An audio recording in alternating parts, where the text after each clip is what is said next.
Hello, everybody. Welcome to this Bible study about the gospel. So this is very crucial doctrine, and this is a core and most crucial doctrine of Christianity. So without the gospel, there is no true Christianity. So in this lesson, in this study, hopefully masabtan nato og wala pa kakabaloon sa ang gospel unsa day pasabot ana. Be aware. You have to be aware. You might probably just a religious person, like I was, and you are not a Christian. Because many people are claiming as a Christian because they are not a Muslim, they're not Buddhist, something like that. Nga dili sila laig relihiyon. And then also some other are claiming because of their attitude, because of their religious affiliation. Kay Catholic sila, Baptist, INC, because they're part of a Christian church. They think they're Christian because they are part of a Christian denomination. But it boils down to the gospel. So hopefully, the core and purpose of the study, the end goal of the study, atong ma-achieve, and please have an open mind and heart to ensure that atong imong madawatan ang atong purpose o end goal aning at study. So number one is to clearly define what the gospel is, because many are not aware what the definition of the gospel is, o wala kabaloon sa ang gospel. Okay, so to ensure the audience understand the gospel correctly, not by tradition, emotion, or opinion, because sometimes we think natay mga rational reason, or sometimes philosophical understanding and belief based on our traditions and our upbringing. But that's not that cannot be the source of truth. So to remove false assumptions and misconceptions by comparing beliefs directly with scriptures. Okay, so not by our own intellectual capacity to argue. So to help listeners distinguish the true gospel. Okay, so ato ni karong masayran kung ang imuha bang gibarugan, gituuhan is really a true gospel, or probably you're believing the false one. And to call listeners to a biblical response to the gospel, not a man-made one. So hopefully, after this study, if you truly wa pa kakasabot sa gospel, then masabtan mo during this study. So hopefully, it will call you to respond to proper response. Okay, so now, proper response. Okay, so now, what is the gospel? Okay, so gospel is in Greek, is basically means evangelion, or it called evangelion in Greek, and it means in English it's simply good news. Okay, mao na ang meaning sa gospel, maayong balita. So unsa may giingon sa Biblia in 1 Corinthians chapter 15 verse 1, moreover, brethren, I declare unto you the gospel which I preach unto you, which also ye have received, and wherein ye stand. So yun si Apostol Pablo nagsulat sa mga taga-Korintohanon nga church, akong gideklara kaninyo ang maayong balita nga akong giwali kaninyo og ako pong nadawatan. Kay si mismo si Apostol Pablo pod ihapon nga dawatan ang maayong balita. Og karon kay nadawatan nila ang maayong balita, ilahan na karong gibarugan ang maayong balita. So mo ni very important, crucial ni siya nga doctrine, because once you understand, once you believe it, you fully grasp what it really mean, then imuha na ng barugan. Kung naa gani mo sukwahian ang pagtulunan, then mo na siya imuha na siyang batukon, imuha na siyang i-contend, imuhang i-refute. Okay, so once it is no longer the true gospel that is being taught in the Bible. Now, what the gospel does. Okay, so atong tanawon unsay nahimo dahil sa gospel. Ingon siya, by which also ye are saved. Okay? Ingon siya, kamo nga luwas tungod ani nga gospel. So na tungod ang gospel nga good news, nangaluwas ang mga tao. Si tanawa ang ang iyahang tense, that is past tense, you are saved. And also ang iyahang gipang istoryahan, mga buhi kay sulat man this is an epistle. 1 Corinthians is an epistle to the Corinthian church. So, yung gipang sulatan, mga buhi. So, na yung mga connotations nga, yan na nato mabalaan ng maluwas ta, timbang-timbangon na sa Ginoo. But the Bible clearly state nga, ang kaluwasan, imong mabalaan, samtang buhi pa ka. Kay ingon gani si Apostol Pablo sa iyang mga gipang sulatan, you are saved. Nangaluwas kamo tungod ana nga gospel. O ang hinungdan is ang gospel, ang good news. So if you keep in memory what I preach unto you, unless ye have believed in vain. So, ingon siya dira, if you keep in memory naa sa inyong alimpatakan. So, it's very important nga nagid tay pagsabot. So, believing about salvation, about being saved through the gospel message is not a something like a blind faith. It is rational, it is logical, it is philosophical. Naagid siya ground. Dili kay, nagtutuo lang ka ngay ana. Even the very foundation of Christianity, it exists because of faith and of reason and of evidence sa kaning gipang prove ni Apostol Paul, iyang gipang sulat sa mga katawhan sa Corinthians. And in our case as well, na nagtuo ta because of what the evidence shown in the Bible that it is true. Now, and also even outside sources. So we will know more about that in the future study. Then, sa ingin siya, unless you have believed in vain. Kung gawas lang kung nagtuo ka nga kawang. So unsa day pasabot aning unless you have believed in vain, kay mo man ni ang problema karon nga dili day ka naluwas kung katong gospel wala nimo gituuhan og tinuod, unless you have believed in vain. So let's define what does believe in vain mean. So it refers to holding a belief that is empty, groundless, or disconnected from the true gospel as it was delivered by the apostle. So meaning, kung imuhang pagtuo karon is dili na siya grounded sa tinuod nga content sa gospel. So it means makita nimo diri that Paul defines the content of the gospel in 1 Corinthians. So ato nang mabasa karon more clearly. The warning in verse 2 applies when someone believes something other than the gospel and then or attach additional requirements to it.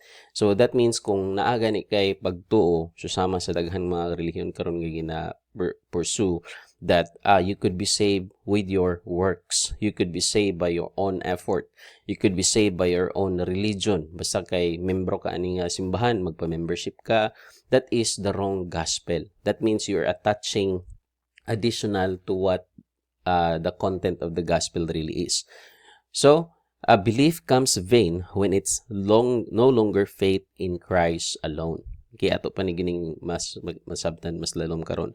But faith mixed with something else.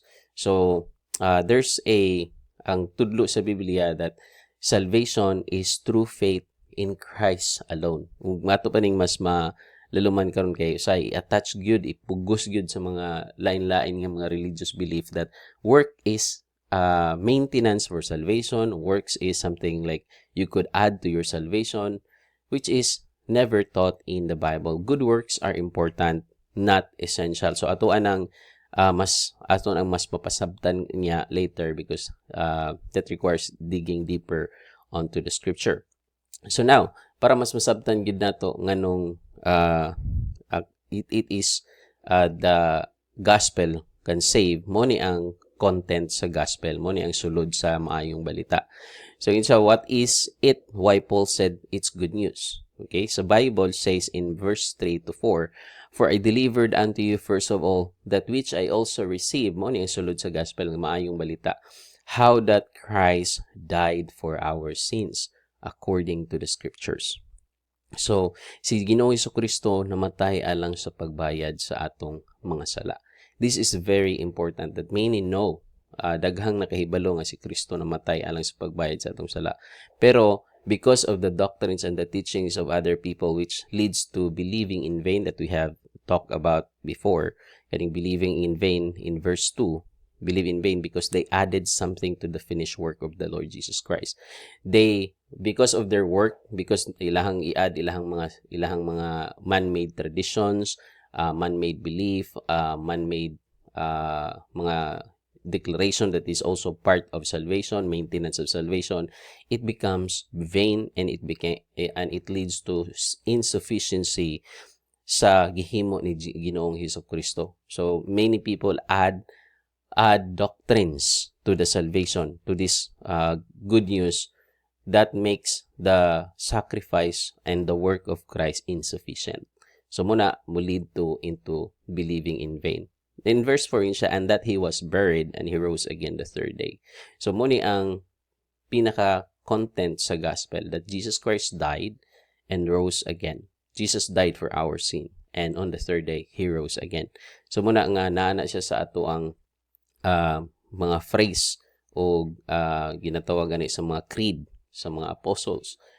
This is part of, because this is what we believe, this is what we stand. Pero it is being mixed because of philosophical nga mga reasoning sa mga tao. That sahay daghang mga pilosopo sa libutan, daghan og kusog mga rason, but they actually don't study the Bible. So they just mumble out of frustration, out of sa ilahang kaugalingon, that they think what is right. Okay, now, the content of the gospel is Jesus Christ's death, burial, and resurrection. Muna ang content, that's why it's called good news. Now, the good news, because we are, that is good news because we are in a very bad condition. So, mo ni siya nga, dili ni siya magtawag o good news sa uban because they don't understand the bad news. Okay? We must understand the bad news. It's very, very bad. So, una sa tanan, to understand why the gospel is truly called good news, we must first understand the gravity of the bad news. And here's the bad news. We are not morally neutral. We are condemned sinners. So, uban, maingon nga, basta magbinuutan lang ka. Basta kay dili lang ka manapaw sa uban, BABI, something like that. It is good. Yung daghan og mga maayong butang nga pwede nato mahimo, but we are not morally neutral. We are sin. We are sinners by nature. Sin is our nature. Okay, ato nang mabasa sa Ephesians chapter 2 verse 1 to 3. Mag-open ko og Bible. Kung app nga ginagamit is eSword. So daghang mga Bible apps sa computer that you could use to read the Bible, to study the Bible. So this is what it says in Ephesians chapter 1. Ephesians chapter 2 verse 1 in siya. And you hath he quickened, who were dead in trespasses and sin. So we are dead in trespasses and sin. So yun siya, when in time past he walked according to the course of this world, according to the prince of the power of the air, the spirit, and now worketh in the children of disobedience. Kitang tanan, we are all sinners. And in Romans 5:12, the reason for that is because we came from our ancestor, a sinner, by nature. The sin entered into the world. Wherefore, as by one man sin entered into the world, and death by sin, and so death passed upon all men, for that all have sinned. So may pasabot ani that sin entered into the world as by one man sin. This happened during the time of Adam and Eve. Sa dihang ilahang gikaon ang fruit of the tree of knowledge of good and evil. Look at Genesis chapter 1. Genesis chapter 2 verse 17 to 18. Muni ang instruction sa Ginoo that, but of the tree of knowledge of good and evil, dili ni siya apple hang, uban mingon nga apple, thou shalt not eat of it. So dili nimo kaunon ang tree of knowledge of good and evil. For in the day that thou eatest thereof, thou shalt surely die. So muni ang instruction sa Ginoo. And then, after that, ang ilang gihimo sa chapter 3 is that they ate the tree of knowledge of good and evil. So, and the woman said, the serpent, when we may eat of the trees of the garden, but the fruit of the tree of the midst of the garden, God saith, ye shall not eat of it. Kabalo sila. But ang woman is that nabigay siya sa evil, and she actually ate the tree of knowledge because of that strong desire. Good for food, and it was pleasant to the eyes.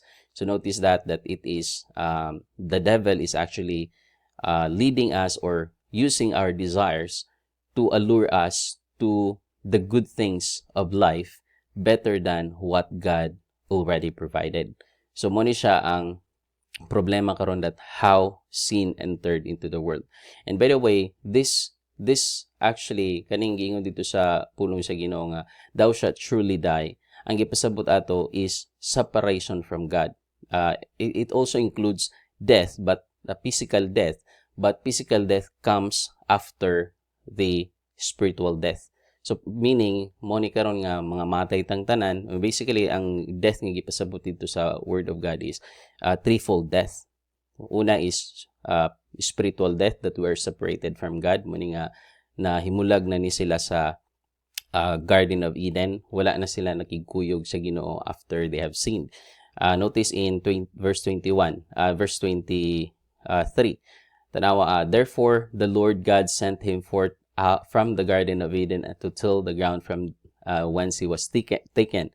And so he drove the man. Gipagawa sa Ginoo sa Garden of Eden ang tao. So we are separated from God. So iyang gibutangan og cherubim, mga angel, duha ka angel ang cherubim guardian sa Eden, so that man could no longer go back to Garden of Eden. So mo ni ang implication sa ato ang spiritual death, separation from God.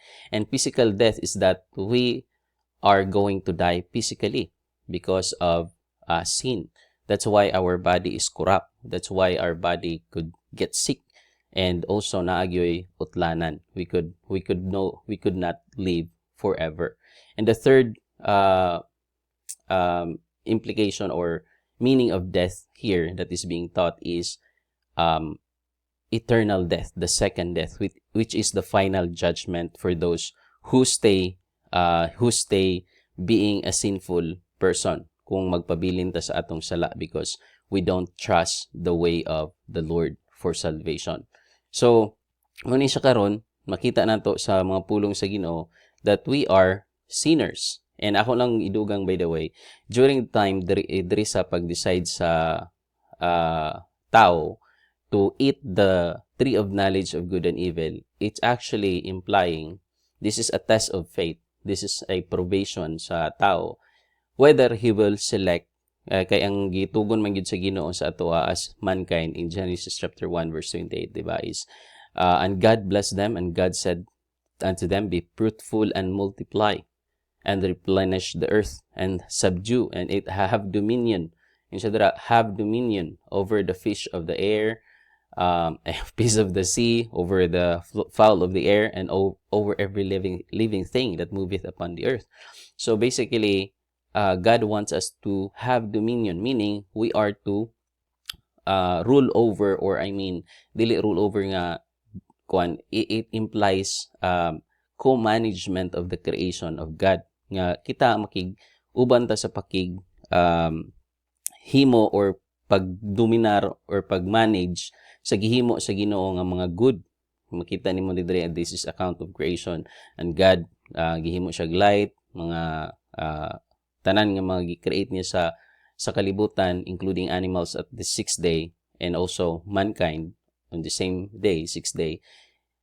And everything was good. Tanan gihimo sa Ginoo for mankind to co-manage with God.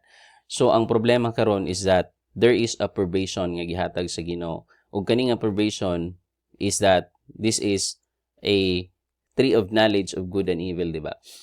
So this is a knowledge of good and evil. So now, ang probation sa Ginoo is whether the people is going to rule the creation of God through their own ilahang kaugalingong knowledge on good of evil because of this tree, iyahang pilion or he will choose God's knowledge of good and evil. So karon ihamang gipili man sa tao in Genesis chapter 3, mas gipili niya nga kaunon ang tree of knowledge of good and evil. It implies that mankind wants to rule the world of its own good and evil, of its own standard of good and evil. That's why today nagahitabo karon sa ato ni kuyanap ang sala.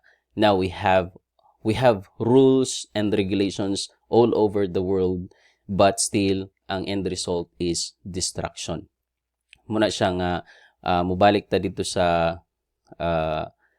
Romans chapter 5 verse 12 that ni sulod ang sala sa kalibutan. Now we are now sinful, and also death, mo tong threefold death mo ni moabot sa ato ang tanan. We are now separated of God because of sin, because we are tanan ta against ta sa balaod sa Ginoo. Basically, by nature, we cannot perfect the law. Kung gusto kita maluwas of our own, we have to perfectly obey the law of God. Even just the 10 Commandments, dili na to na ma-perfect in a day-to-day basis. So, sin implies our sinfulness. I mean, law shows how sinful we are in the eyes of a holy God. So, muna siya nga, we are now, makita nimo karon sa kalibutan is that we are chaos. Even at this very moment na natay gitawag ng Middle East war, and probably it leads to World War III. So, it's very chaotic. And that's why iningon sa Proverbs chapter 20,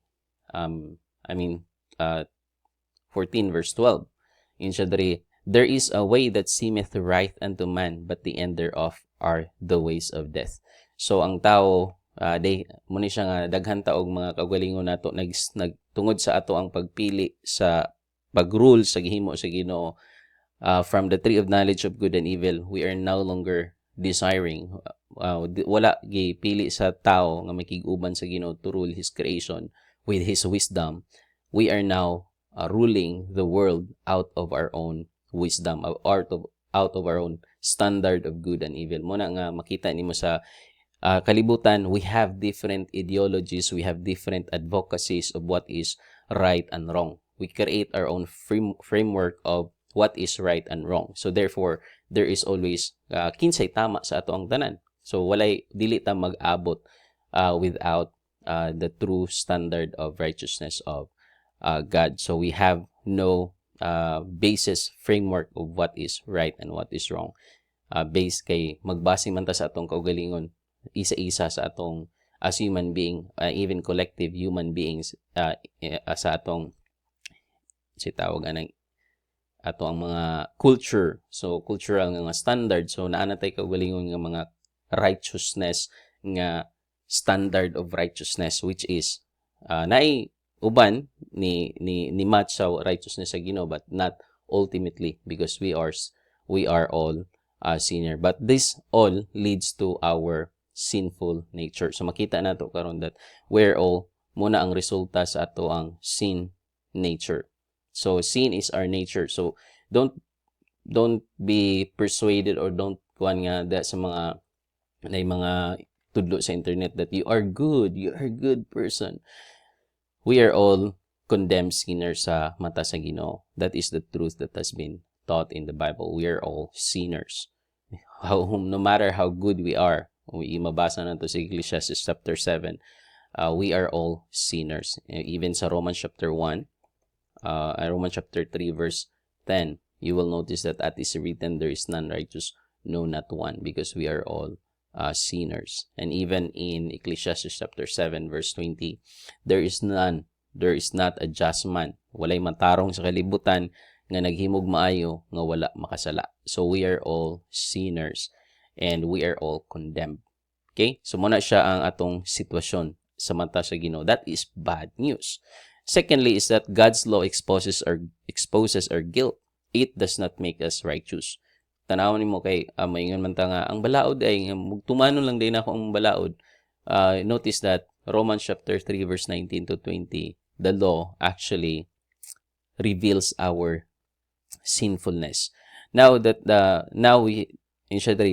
know that the things soever the law saith, kung unsa may gisulti sa balaod, it is saith to them who are under the law, that every mouth may be stopped and all the world may become guilty before God. Therefore, by the deeds of the law, there shall no flesh be justified in his sight, for the law is the knowledge of sin. So, muna ang purpose sa balaod, kay wala man gyud maka-perfect nato sa balaod, kay tan-awon nimo sa Romans chapter 7 verse 13, yun siya, what then saith which is good made death unto me? God forbid. But sin, that it might appear sin, worketh death in me by that which is good, that sin by the commandment might become exceeding sinful. Tungod sa balaod, mas nasabtan ug mas nalalom nato atong pagkahibalo nga sala day na siya. So ang uban nga magsunod na day ko sa balaod, sundon na ako ang balaod, The problem is if you want to follow the law as your means of salvation, ang problema gani sa tao, wala gani siya kapag-memorize sa 10 Commandments, yung siya musunod siya sa pulo ka balaod. So, mani siya, ingon sa James chapter 2, verse 10, actually, the law exposes us of our guilt. Ingon siya 3, whosoever shall keep the whole law and yet offend in one point, he is guilty of all. So, na magbantay mo anang mga religion nga may nga, i-follow ni mga Sabbath, kay kuha na siya, part na siya sa balaod, niya, dili ka mukha og baboy, mga Old Testament nga mga law. Actually, ang purpose sa balaod is to expose how sinful we are sa mata sa Ginoo and to lead us to accept that we need salvation. So muna siya ang purpose sa balaod unta nga makita nato kung unsa ta ka makasasala. Usahay ginagamit nato ang balaod nga atong sundo na siya para yes, it is really gihayag gina sa Ginoo nga atong sulundunon. Pero we have to accept the fact that none of us could perfectly obey the law. So therefore we are all guilty sa mata sa Ginoo. We are all guilty because none of us could perfectly obey the law. Even Moses. But if you could see, unsa gay purpose sa law is that in Hebrews chapter 10, yun siya, for the law having a shadow of good things to come. Ang purpose dahil sa balaod is to show us our need of salvation. Kaya ang balaod, gipakita na shadow of good things to come. Meaning, sa Old Testament, there's what we call ceremonial law, moral law, kanang mga sacrificial, ritual, muna ang mga balaod nga ginasunod sa Old Testament. Ug kato siyang purpose ato, having a shadow of good things to come, meaning naga-expect sila og what will happen in the future, which is muna siya pertaining to the Lord Jesus Christ. Kato ilang mga ginahimo kaniadto, they're looking forward for the coming of the Messiah, which is the fulfillment of the law. Muna siya ang ingon sa Romans chapter 12 verse 5. Makita ni mo dara is that even sa verse 4, Romans chapter 10 verse 4, sugod ta, for Christ is the end of the law for righteousness to everyone that believeth. So muna siya ang purpose sa balaod, that we will come to conclusion that we are all sinners before God and we cannot perfectly obey the law, therefore we are guilty before God. And that is the purpose of the law, that exposes our guilt, but it does not make us righteous. It exposes our guilt. And thirdly is that every mouth is stopped. No one can justify himself before God. So that is the very true purpose of the law, nga maulawan ta sa Ginoo, nga mag-ingon-ingon ta nga maayo man kong tao. Let's see, wala gyud ka na makak sa imong kinabuhi, wala gyud ka nakahimo og every day, wala kay nakita nga wa kay nahimo sa isa ka adlaw nga sayop. We all are, we all can, and we are able to do wrong things. So anyone that says ako dili jud ko makasasala, kay usahay atong gina-compare atong kaugalingon nga dili ta makasasala or wala tay sala, is because we're comparing ourselves to others. Sometimes we are comparing ourselves to those people who are in prison, kay nakahimo sila crime, they're guilty of sin, but atong gina-justify itong kaugalingon based on the others' wrong. But if we compare ourselves to the Holy God, we are all guilty sinners. Muna siya that sa to akong verse nga gusto ipakita sa inyo. 1 John chapter 2.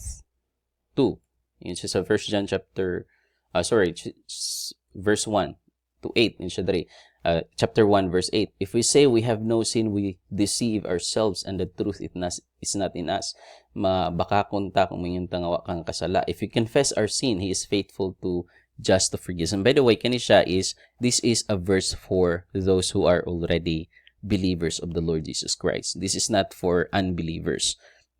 Okay, so mo ni siya ang karon, that is the really bad news of us as atong condition as Christian, as human being in this world, that we are sinners by nature. God's law exposes our guilt, and every mouth is stopped, nga dili ta makapanghinambog nga maayo tang tao.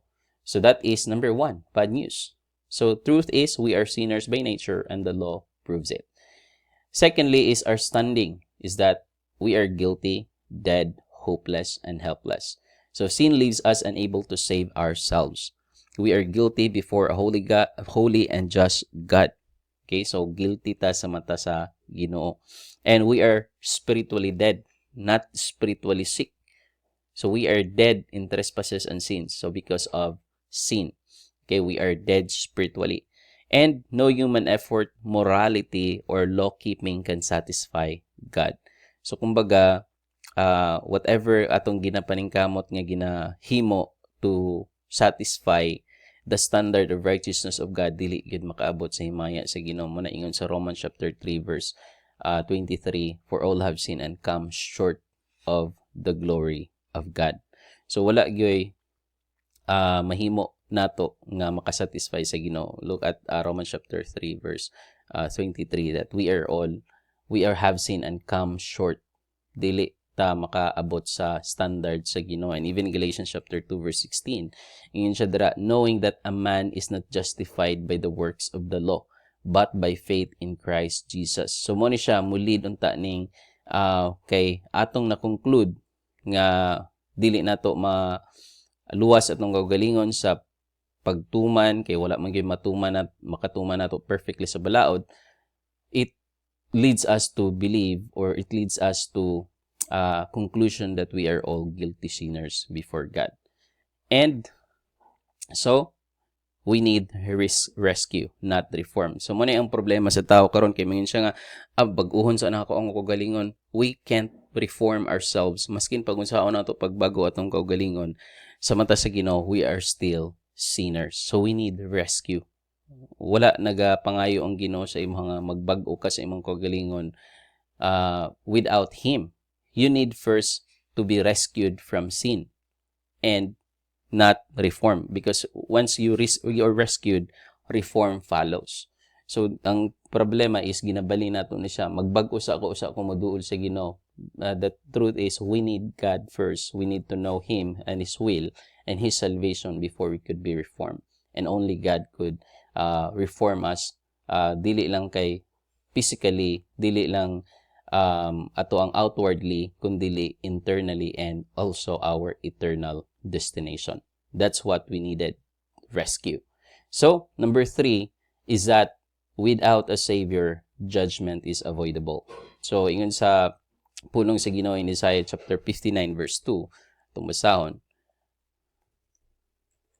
So we are separated. So but your iniquities have separated between you and your God, and your sins have hid His face from you.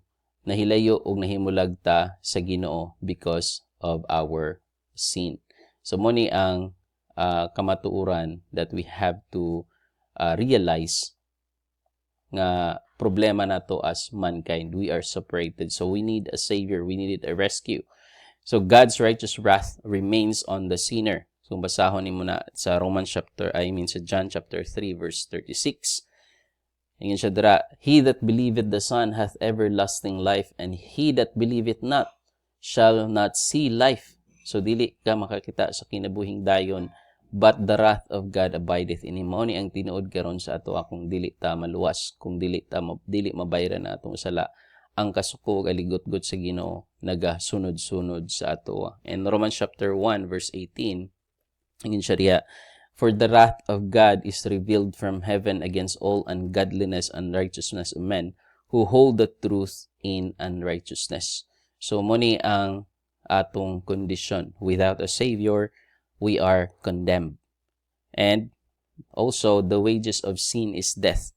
So mo ni siya akong giingon ganiha, physical death, spiritual death, and eternal death. So mo ni ang bayad sa sala is kamatayon.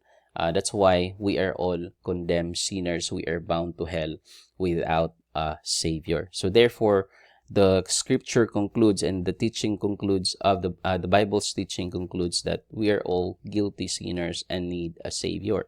So man has no excuse before God. So dili ta maka-excuse nga wala man ko nakahibalo. God reveals all this gikan sa atong conscience, gikan sa ato ang gikan sa iyang creation. So iyang gina-reveal ang iyang kabubuton sa atong kinabuhi, that we need Him sa ato ang kinabuhi. But problem is we are neglecting this need. We try to avoid the truth. We try to justify ourselves on other things rather than accepting that we are sinners and need a Savior. That's the very bad news. Muni ang bad news. Okay? So therefore, if that is bad news, if man is condemned by nature, exposed by the law, dead in sin, and able to save himself, then salvation must come entirely to God. Muna ang kaluwasan, gikan gyud sa Ginoo. So muni siya, that's why God so loved the world that He gave His only begotten Son, that whosoever believeth in Him should not perish but have everlasting life. So sa ato pa day karon, ang kaluwasan gikan sa Ginoo muni ang gipakita o pakita sa ato ang gugma. Nakasala ta sa iyaha, nahimulag ta sa iyaha, nag-decide ta nga nagpalayo sa iya because of our choice. Ang problema karon ay ang gihatag karon nga solusyon sa Ginoo that gipakita niya ang gugma o gihatag niya ang bugtong anak.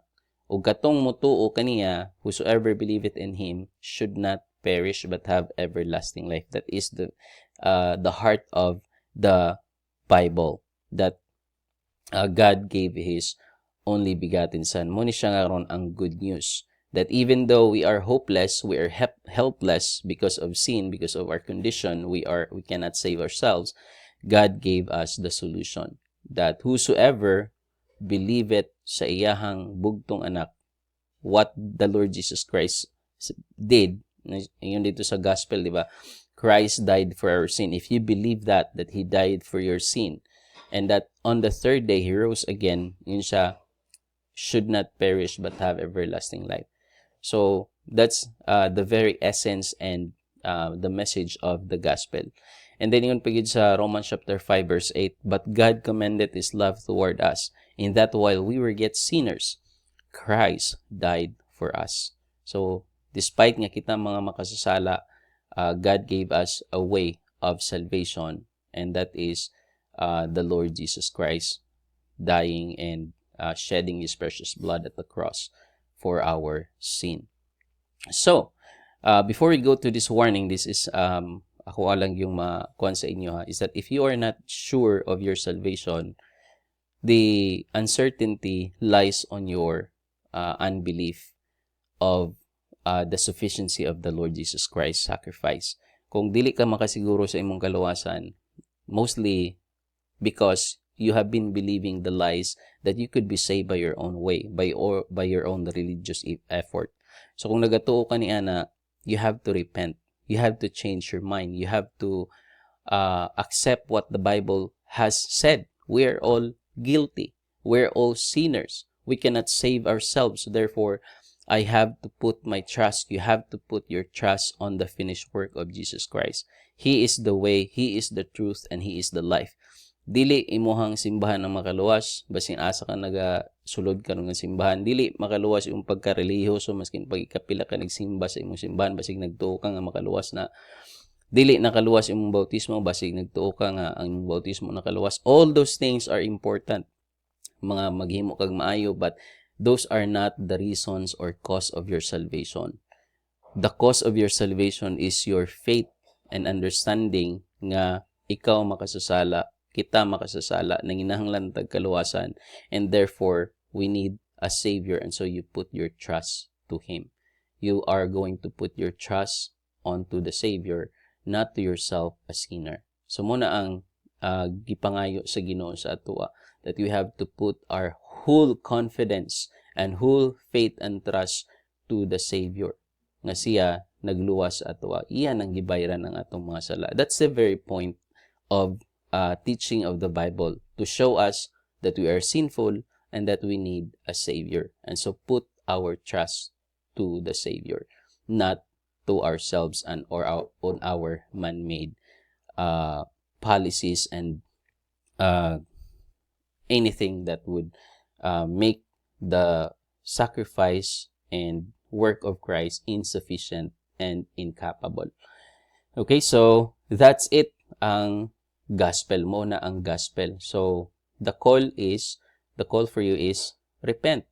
Kung nagatuo ka sa imong mga religious belief ug imong kagwalingong effort, change your mind. That is not the way of salvation. It's only through the Lord Jesus Christ. Put your faith, whole faith in the Lord Jesus Christ. That is the true gospel. You put your trust and faith in the sufficiency of Christ as the way of salvation. Muna ingon si Jesus Christ, I am the way, the truth, and the life. No man cometh to the Father but by me. In John chapter 14, verse 6. Now, there's a warning and instruction about the gospel. Muning importante kayo ning gospel. So you have to understand this, that kung nasabtan na nimo ang gospel, ay ang kaluwasan day pinaagi day kang Jesus Christ, dili day sa akong religion, sa akong whatever kuan, daghan pag mga argument na, and we will tackle more about that more clearly on other subject matter or in the other videos. So important to remember, there are souls who have believed their own gospel in sincere to their faith and sincere to their faith. So tanan nga mga nagtuo sa gospel, I mean they believe their own gospel, they're sincere. But the problem with sincerity is that without truth, kung dili man na biblical, it would lead us to a very sincerely wrong direction, and that's what Satan wanted. So muni siya nga, if you go to 2 Corinthians, be careful on this, because in 2 Corinthians chapter 4 verse 3, mo ni ang gusto ni Satan, that you are not going to understand the gospel. Okay? Gusto niya nga it is hid to you. Gusto niya nga dili ka maluwas. So in whom the God of this world blinded the minds of them which believe not. So kung imuhang mga pagtulunan, wala gani naghatag og kahayag sa imong kaluwasan, that your salvation up until now is uncertain. That's what really Satan wants, for you to not know salvation. So, and for you to make salvation vague and also uncertain, so that you will not get saved. So para moadto ka sa iyahang paadtuan, which is in Matthew chapter 8 verse 28 verse 41. Mo ni ang paadtuan niya. Yun siya, be not afraid. Matthew chapter 8 verse 40. Tama ba ko? 24 41. So I think nakalimot ko sa verse, but it says in Matthew,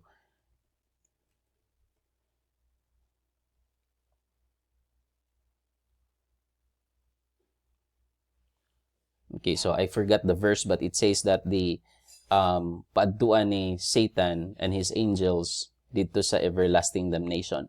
So dito iyahang paadtuan and iyahang goal nga naa siya dinhi sa kalibutan karon is to lead you to believe that you could be saved on your own, or on your own direction sa imong kaugalingong pamaagi. But the Bible clearly states in Ephesians chapter 2 verse 8 and 9. Now, notice ang akong mga gitudlo diri is, I want you to be saved. I want you to know the salvation. By anyone gani nga mo barog mo reason nga dili mo masiguro imong kaluwasan samtang buhi pa ka. So therefore, asa man ka mas mutuo sa giingon sa Bible o sa imuhang kaugalingon nga imuhang belief nga dili nimo masiguro imong kaluwasan. While the Bible clearly stated that salvation is sure kung imuhang pagtuo na kang Jesus Christ, why you are forcing yourself to believe the lie of Satan that you cannot sure of it? Muna siya ingon sa Ephesians chapter 2 verse 8, for by grace are you saved through faith, and that on yourselves it is the gift of God, gasa ang kaluwasan, not of works, lest any man should boast, kay ang kaluwasan pa sa buhat maghinambugay rata. Okay, so that's why the Bible clearly show us how sinful we are if we reflect to the word, and if we reflect ourselves to the law. Atong tanaw na tong kaugalingon nga way maka-perfect sa ato sa balaod, we could see how sinful we are and how we need a savior. So that's why we need the Lord Jesus Christ in our lives. So put your trust and faith to the Lord Jesus Christ, to Him who have died for our sins, because salvation cannot be not of ourselves and not of works. So muna siya nga this is very important. There are souls who have believed their own gospel, is who are sincere to their faith. Okay, so now the thing is, muni ang warning ni Apostle Pablo, mabasa niyo sa Galatians chapter 1 verse 6-9, the importance of the gospel. Muning very important nga nakasabot ka sa gospel o gituuhan nimo ang tama nga gospel. Ingin siya, I marvel that ye are so soon removed from him that called you into the grace of Christ unto another gospel, which is not another, But there be some that trouble you and would pervert the gospel of Christ. Tanawa ang iyang kuan ha, pervert the gospel of Christ. Kay gamay lang gani nga bikil nga imong idugang ani nga gospel, it's no longer a gospel. It's no longer the true gospel. It's going to be a gospel, a false gospel. Okay? Ngayon siya, but though we or an angel, tanawa iyang kuan nga emphasis diri nga gihag yung gihatag og strong kuan nga gipakita gid niya unsa ka importante ni siya. Maskin angel nga mag-preach gikan sa langit, preach any other gospel unto you than that which we have preached unto you, let him be accursed. Maskin angel ha, pag mag-preach gani sa imo og mali nga gospel, muna nga mag-careful pud ta ang mga ginatan-awon tong mga videos nga kana ganing near death experience nga mingon nga ay nagkita na ako ang hell ngani ko. So if those teachings, if those kuan nga mulid gani sa lahi nga gospel, therefore that is of Satan. So muna siya nga, we have to understand what the true gospel really is. And in simplicity, it's about the sufficiency of Christ. He died for our sin and he rose again the third day. That's the gospel. We have good news. We are saved through faith in Jesus Christ. That is the gospel. Ngayon pagid sa verse 9, and as we said before, so now I again, so say I now again, if any man preach any other gospel unto you than that ye have received, let him be accursed. So kung naa gani magwali nga lahi nga gospel, let him be accursed. So muna siya ang gravity of knowing the right and true gospel. So be sure you understand the gospel, you believe the right gospel. So para mas makuha nimo diri, mas makita nimo ang difference sa gospel akong naghimo ko summary. So i-check kung naa ba sa imo mo ni imong ginatuohan nga gospel, and if you do, then change, repent. So here are the different gospel. Number 1 is diluted. Okay, diluted gospel teaches that once you are saved, you can do whatever you want in life. So pasabot, kumbaga, gihimo niyang freedom or license to sin. So once you believe na, basta kay nagtuo ko in Jesus Christ, I could do whatever I want. So there is a line between that. Ako dili ko kita kung tinodi mong pagtuo, but of course ang change is gradual man gina ang change. Once you believe the gospel, di man pud ka instant nga ma-change. Kay ang Ginoo man maglihok sa imo through the Holy Spirit if you truly believe.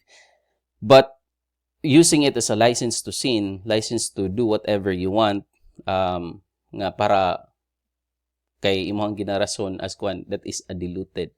Imong ginadilute ang gospel. You are making it as an excuse to make sin or to do sin rather than it is a way of salvation. So that is number 2 is that disregarding the gravity of sin in which the Lord and Savior Jesus Christ died for. Muni ang nagahitabo if you are believing this wrong gospel. Okay, so you have to know and understand that Romans chapter 6 verse 1, dili man ta perfect, di ba? So wala man gyud ma-perfect nato dito sa kalibutan, pero those who truly believe, yun siya dito, what shall we say then? Shall we continue in sin that grace may abound? Karon kay luwas na ka. So magpadayon ba ka sa pagpakasala kay aron ang abunda sa grasya magdagaya?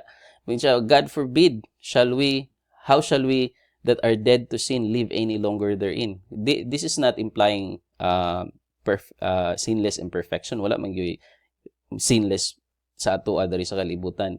It's just basically showing that you cannot do habitual sin nga makita gyapon sa imong kinabuhi ni siyang mga butang after you have understood the gospel. Kay kung nasabtan gyud nimo ang kaluwasan, masabtan nimo ang gihimo ni Ginoong Jesucristo sa imo, you will change.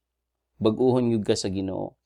Dili kay mo ni siya ang kasagaran nagahitabo that many people are using the word that they believe in Jesus Christ. I will not judge them. Then they do whatever they want, and that is even sinful acts, unashamed. So unashamed maghimo og salaod. So muna gi-remind ni Apostol Pablo ang mga Kristohanon that if we are Christians, we already understood the gospel. Let's not show an act of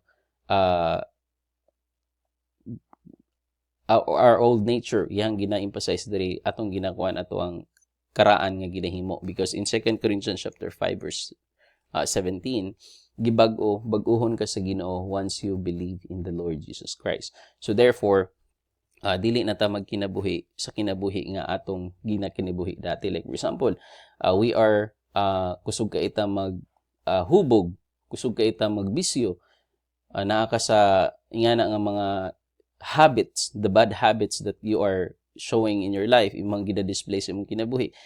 Those are our old nature. So mo na ingon si Apostle Paul, likewise reckon ye yourselves as dead indeed unto sin, nga patay na ta sa sala, nga atong paningkamutan nga dili na siya ang makita sa atong kinabuhi, because we are created. It's not reformation, by the way. It's not a self-reformation. It is when you understood the gravity of what the Lord Jesus Christ have done, imo gyud nang paningkamutan nga likayan, because the Lord Jesus Christ already showed us how gruesome sin is and how could it be destructive in our lives. So therefore, we try our best to avoid sin. It's not perfect.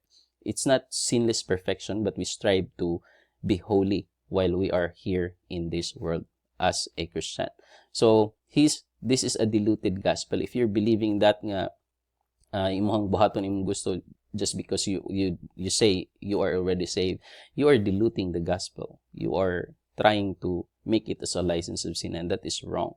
And here's another one is what we call complicated gospel. Gina-complicate sa tao ang kasayon sa gospel. That's why it will lead you to uncertainty. So many siya teaches that after you believe in the Lord Jesus Christ, you will need to maintain good works, follow traditions, work, and make efforts to keep your salvation. Kumbaga, ilahang ginatudlo nga na-maintenance ang galuwasan. Okay, once you are saved, that is because of your faith and trust to the finished work of Jesus Christ. It's not on your maintenance. Okay? So, faith plus works, muna siya ang ginatudlo sa uban, nga muna siya ang complicated nga gospel nga. Once nga maluwas ka, kinahanglan gyud na nimong apilan og buhat. So, it's kind of paradoxical, leads to believing in a sinless perfection. Muna akong gina-emphasize pod nga, it's not a sinless perfection. We are in this world, walay perfect nga nagalakaw diri, but you could be sure that even though you are a sinner, you are a guilty sinner. Once you truly believe the Lord Jesus Christ, you know that even though we are not perfect in this world, we know that we have the confidence that we are going to be with Christ when we die, because we truly know that He died for our sin. We truly understand that we are all hopeless without Him. Okay? So now, based on emotions and feelings, so muna yung problema usay mo yung, luwas man siguro ko because of feel na ko. So salvation will not base on your feeling. It will always base on the truth of the message that Jesus Christ died for our sins, and He died and He rose again the third day. He died for our sins. So this belief result to making the finished work of Christ insufficient. Okay, so tanawa sa Colossians chapter 2 verse 26. Tama ba to? 16. Yun siya dira, blotting out the handwriting of ordinances that was against us, which was contrary to us, and took it out the way, nailing it to the cross. And having spoiled principalities and powers, let no man therefore judge you in meat, or in drink, or in respect of a holiday, or of a new moon, or of a Sabbath days. Mo ni ang ginapanghinambog sa uban, usahay nga, ako luwas ko, kay ginahimo ko ni, wala ko nagakaon na, wala ko nagainom ani, nagakuan ko aning holiday, ngayon akong gina-celebrate na siya, ako nagaduhat ko sa Sabbath days. So notice that let no man therefore judge you in those things. So unsa imong ginahimo, but it's if you truly believe in Jesus Christ, that is mo to ang basis sa Ginoo karon, which are shadow of things to come, but the body is of Christ. Let no man beguile you of reward in voluntary humility, worshipping of angels, intruding those things which are hath not seen, vainly puffed up by his fleshy mind. Muni ang bantayan pod ka ng katohong ganiha nga near-death experience. Usahay na nagpakita sa ako si kuan, mga nga mga doctrines. We have to compare it to the truth of the Word of God. Ingin pid siya, and not holding the head, from which all the body, baby joints and bands having nourishment ministered, knit together, increase it with the increase of God. So mo ni siya ang pakita sa pulong sa Ginoo regarding na apat to dito sa I think 1 Corinthians nga the simplicity of Christ. Tungod sa kasimple sa kaluwasan, they try to complicate it. They try to add something to it to make it viable, something muraog naa sila'y contribution sa kaluwasan. Kinahanglan buhaton nato ni at least naatay contribution sa kaluwasan. We cannot contribute anything to the salvation because it is all because of the work of Christ. Therefore, we are saved because of the work of Christ, not our work. Okay? So, now, lastly is the true gospel. So, compare it. Now, believes the sufficiency of Christ. Muna ato ang gituhan that we are saved by grace alone, through faith alone, in Christ alone. How could we say that these are alone? Okay, so this is what we call the Trinity of salvation. By grace alone, through faith alone, in Christ alone. So, meaning, ang kaluwasan, gikan sa, it is agasa sa Ginoo, grasya sa Ginoo, mabudawatan nato sa pagtuo, pinaagi kang Kristo. So, ingana nga kay because sometimes we believe something, but the object of faith is dili si Kristo. So, we believe that salvation is maluwas ta pinagi sa laing butang. That is no longer, the object of faith is no longer in Christ and His finished work. Okay, muna siya in Ephesians chapter 2, verse 8 and 9. For by grace are you saved through faith and not of yourselves, and not of works, lest any man should boast. Salvation leads to transformation. Okay, so makita ni madara sa Ephesians chapter 2, verse 1 to 4, that tanan nga mga pagtudlo ni Apostol Pablo, even basahon ni mga 1 Corinthians, nga mga pulong kaning 1 Corinthians, this is a epistle sa isa ka Korintohanon, sa church sa Corinthians, that this is full of problematic ni siya nga church. Therefore, it gipakita sa ato ang dili perfect ang church. So, naay mga salaod, usahay nga ginahimo sa church, but through church, through saved people in the church, once they are being taught of the Word of God, they transform, they change. Ug mo na ang nahitabo sa Corinthians. Ug mo na sa Ephesians chapter 2, ginapahinumduman ni Apostol Pablo ang mga tao nga siya dara, among whom we also had our conversation in time past in the lust of our flesh, fulfilling the desires of the flesh and of the mind.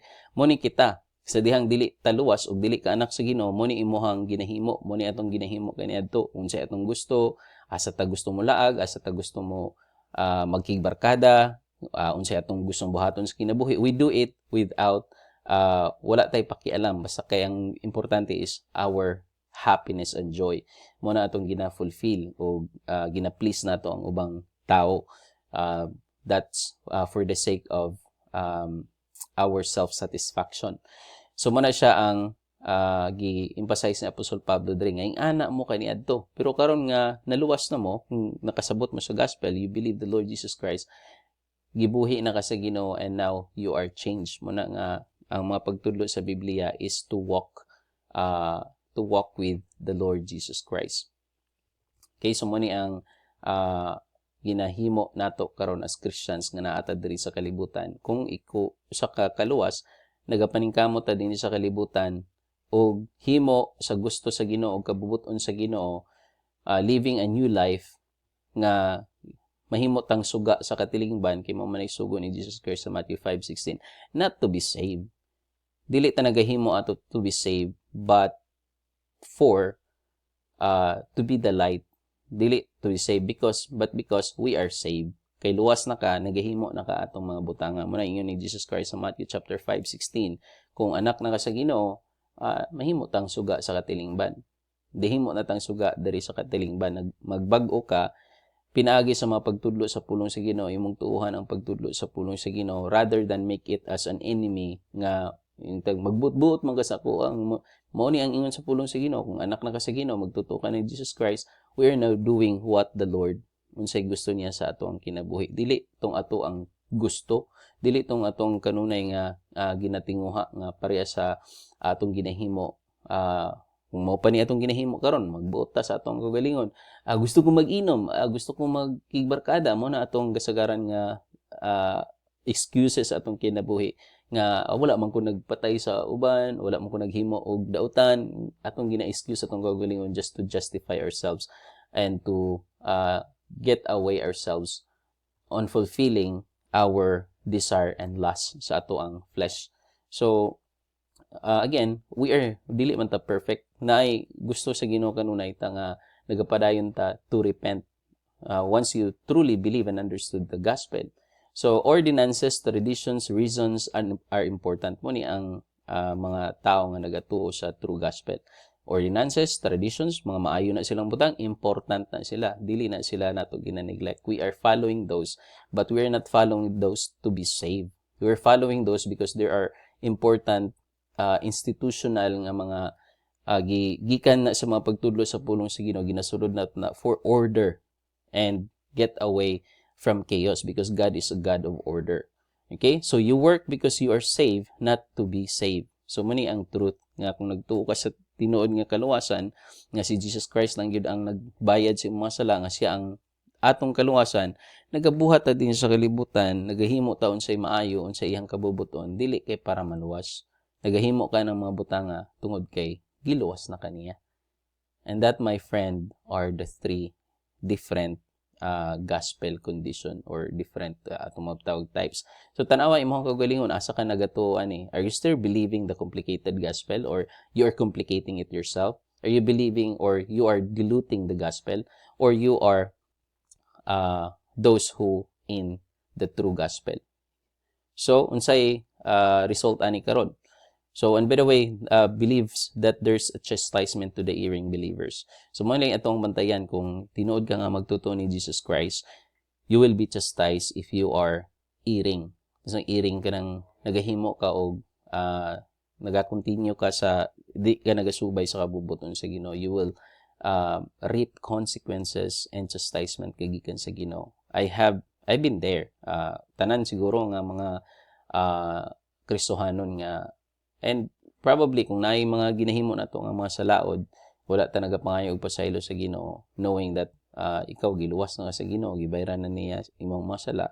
If you keep doing those things nga dili niya kabubuton, there will be chastisement that will come and it will be devastating, and that is the fearful thing nga mahitabo sa Kristohanon. So wa ta kabalo unsay iyang chastisement sa ato, so we have to keep checking ourselves and our lives in alignment to the will of God through His teaching and through His word. So, assessing your belief, examine yourselves whether you be in the faith, prove your own selves, know ye not that your own selves, how that Jesus Christ is in you, except ye be reprobates. So, muna siya ang call ni Apostol Pablo, examina imong kaugalingon. Tinuod ba ka nga nagatuo sa tinuod nga gospel? Or you are believing on your own truth? So, ang utlanan sa tanan nga kamaturan is diha sa pulong sa Ginoo, and the truth once revealed to you, that should lead us to repent, to change our mind, and to believe what is being presented. But if we remain on our truth, that means we are not repenting and we are we are showing a rebelliousness from sa unsay pagtudlo sa Ginoo. Rather than believing it, we are neglecting it. So now, when they heard this, muni ang emphasis sa repentance. Now, when they heard this, they were pricked. This is a situation where Apostle Peter preached to the Jewish people. And said unto Peter and to the rest of the apostles, men and brethren, what shall we do? So after nila nga nadungog nga ilang gipatay si Jesus Christ nga which is the Messiah, so naghinulsol sila na konsensya sila na nakuha ilang heart nga ang Messiah dayto ilang gipatay. So ang ilang karon kay because ang ilang belief karon that Judaism is the true church, the true mo'y tinuod nga iya sa Ginoo. But after gi-present ni Peter ang kamatuoran sa ila that Jesus Christ is the true Savior, siya ang Messiah, they're pricked, nakonsensya sila. Unsay lang gihimo, Peter said unto them, repent, not change your mind, metanoia, and be baptized every one of you in the name of Jesus Christ for the remissions of sin, and ye shall receive the gift of the Holy Ghost. So it requires repentance and be baptized. Be baptized here is not a water baptism. So na yung mga argument ba, di ba ang baptism makaluwas? No. A baptism has two meaning in the Word of God. It is identified with. Okay, mo na siya ang meaning sa other meaning of baptism aside sa a word literal water baptism. Kani siya kay ang ilahang association before was Judaism. So ang yang giingon ni Apostol Pablo, repent, change your mind. Ayaw na tugtuuhi itong mali ninyo nga pagtulunan dito sa Judaism that you're believing nga moto'y makaluwas na sa inyo. You need Jesus Christ. Gipresent ni Apostle Peter here si Ginoong Jesucristo. So they have to change their mind and to neglect ang ilahang old belief and to put their belief and trust to the Lord Jesus Christ. And be baptized is that they no longer want to be associated and ilahan ang di-associate ilang kaugalingon dito sa ilang identification that they are Judaism during this time.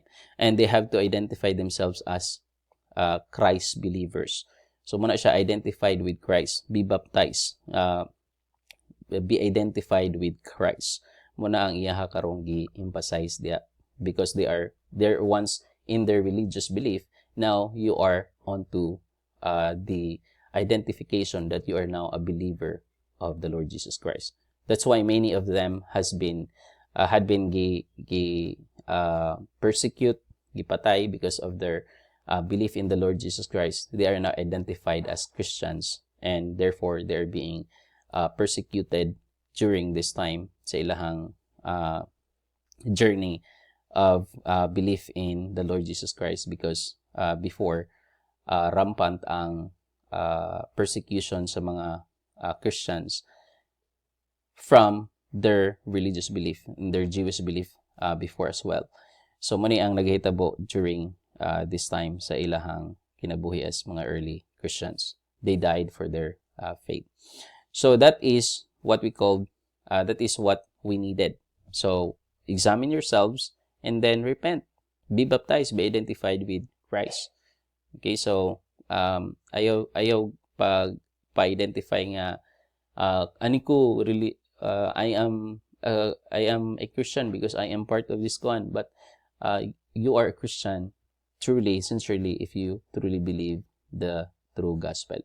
And I think that's all for this lesson, and hopefully you have learned something out from this, and I pray nga nasabtan nimo ang gospel and that you choose to believe the true gospel rather than your own definition of how could you save. So be saved. Kung di pa kaluwas, trust in the Lord Jesus Christ as your Lord and Savior.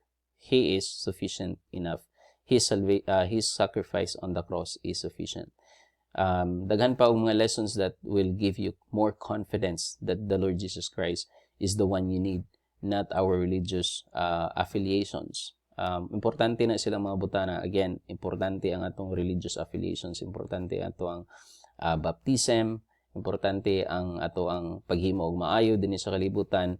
Those are important things, okay? But they are not the cause of salvation. They are the result once you truly understand the Lord Jesus Christ as your Lord. Once you truly believe in Him, His finished work at the cross, His finished work of salvation for you and for me. Okay? So, therefore, you don't need purgatory to be saved. You don't need purgatory because purgatory will make the sufficiency of Christ, the sufficiency of sacrifice of the Lord Jesus Christ insufficient. Kaya nga nung maadto pa mag-purgatory kung sufficient sa sakripisyo ni Jesus Christ. So that's part of also of your repentance. Imohang i-change imong mind. So unsa tong mga old belief nga dili mo haom sa gospel, that's what you have to repent. Dili dito tama, so you have to change your mind. So muna siya ang ingon sa pulong sa Ginoo, 2 Timothy chapter 2 verse 4. Siya 1 Timothy chapter 2 verse 4. Siya, for who will have all men, ang Ginoo gusto sa Ginoo nga maluwas and to come unto the knowledge of the truth. And none of us will come to the knowledge of will not go to the repentance without the knowledge of the truth. Okay, so muna nga ang pulo sa Ginoo will lead to repentance once we are represented of this. So kung nakay mga nakita sa pulong sa Ginoo, kuan man na pataka naman siya gi-interpret. So see to it nga imuhang imong ginakuan is not driven by emotions and not by religious affiliations. You have to search the truth kung mao ba gyud na ang gisulti sa pulong sa Ginoo, or is it just because of the narrative nga gusto kuan sa imong religious belief just to fight against other religious belief. Again, our goal kung Kristohanon ka is to present the gospel as accurately as possible to the people, because the gospel is the only hope for the people to go to heaven. And the content of the gospel is that Jesus Christ died for our sins. So in 1 Corinthians, remember the gospel is in 1 Corinthians chapter 15 verse 1 to verse 4. Okay, so I think that's it. Again, daghang salamat. It does make a difference what you believe.